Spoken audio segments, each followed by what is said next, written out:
Know that when you become a federal worker, it is required that you report any foreign travel, even if it's personal.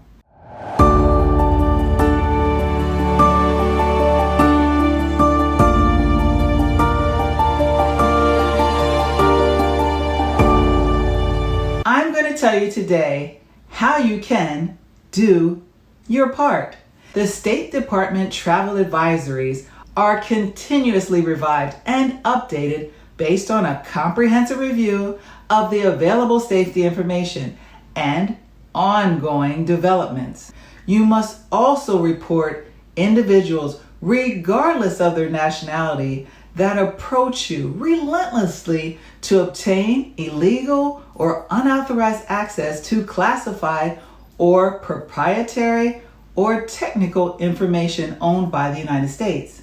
Now, in the event that you're detained, first off, be courteous and polite. This is not the time to debate and discuss your political issues with others, and even though with whom you may be detained with.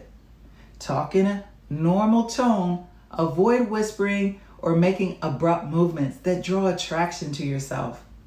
Locate yourself away from the windows and doors, as far away as you can, and stay away from other detainees too when possible. Answer questions immediately, unless you're in a position or purpose that your travel might pose a threat to their ideologies. Accused of carrying vape cartridges containing cannabis oil, illegal in Russia, even though her lawyers say she has been prescribed it back home. My rights were never read to me. No one explained any of it to me. I didn't know exactly what I was signing. Reiterating that she had forgotten the cartridges were in her bag, that it was an honest mistake. I did not plan or have the intent to bring any cannabis or banned substance to Russia. Inform those people who are detaining you if you have any medical condition or a special disability.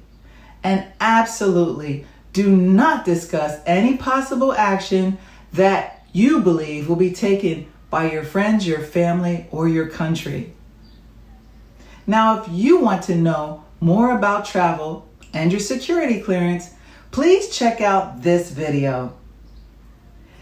This executive order deed will generate and expand ways that the administration can address hostage taking and wrongful detention of Americans abroad. And for anyone, federal employer otherwise. Left out of the White House's announcement, detained American teacher Mark Fogel, seen here in video from Russian authorities. Fogel was sentenced last month to 14 years for similar drug charges. Know that it's each one of us, our responsibility to do our share. Be safe, smart people. Bye for now.